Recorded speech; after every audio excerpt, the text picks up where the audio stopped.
you guys, I don't know if you have ever really talked about it, or were you ever on a set as like growing up and stuff, or throughout your lives have you seen a lot of different kinds of movie sets? You know? Yeah, no, I think I grew up, on a lot of sets. We both did.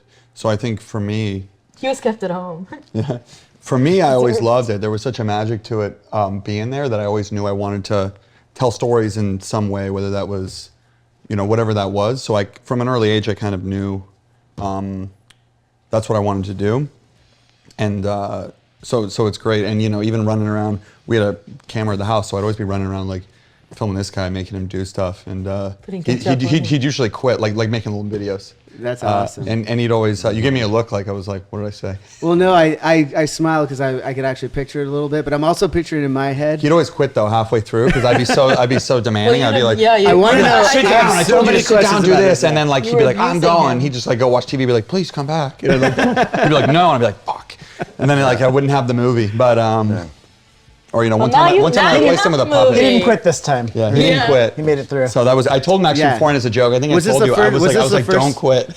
Was this the first movie you didn't quit on with Yes, it's the first film I didn't quit on with her. You're right. Oh, wow, that's amazing. No, we used to run around a lot and do that, and I never thought I'd get into acting. Really? I think it was more pushed away. Right? Okay. It was kind of like go do something else. Yeah, right? I can imagine. I mean, go do something else. Not me. People were saying that. Go do something else, right? Yeah. Who was saying? Oh, my father, right? Yeah. But I could understand. It wasn't encouraged. It wasn't pushed like a lot of actors. I think a lot of actors do with their children. They didn't push us into it. Right. It was like you do what you want. And so I just, I did a lot of other things in my life, a lot of other jobs, and then, one day I said, I don't want to be 60 years old and regret not trying something that I think that I have a passion for, but was too much of a, was too scared to try or whatever. Right, you know what I mean? right. So yeah, that's how I got into it, and I love it, and that's why I'm still doing it. And I think that's interesting too, though. We talk a little bit about that because you're congratulations, you're about to have a kid in December. I am, right? yeah. Congratulations, I you am, guys yeah. have children. You just had your first kid as well. 13 months. 13 months. So everyone's got kids. We could all kind of talk about that dynamic that you just touched upon of just having a kid that. I mean, I have a 5-year-old and I'm in music and we're all in entertainment.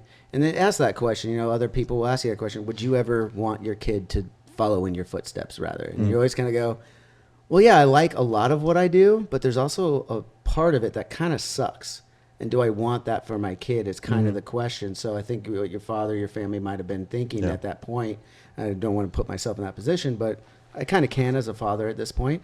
You just want them to find it on their own if they're going to, right? Yeah. You don't want to push it. I don't want to speak for you guys, but I just individually, how you guys feel about that? I was always from this industry. Creativity, I felt like I was never discouraged from doing. So that's what it was. I don't think it was necessarily, at least from my perspective, discouraged. It was just, it wasn't like you have to do this kind of thing. It wasn't pushed. It wasn't impressed upon me that I had to do something. It was go find your path. Because you know how hard it is, so you want to make sure that's what they love. Yeah. And you're ready for this. The other aspect of it is that shadow, right? That might be cast upon whoever it is in your family that is doing something. I mean, they talk about it. I'm a big professional wrestling fan. They talk about it on a lot of wrestling podcasts. Is when the second generation wrestler comes in, they automatically have this scrutiny in the locker room and among that thing. So they have to be kind of that much better to actually succeed at the same time.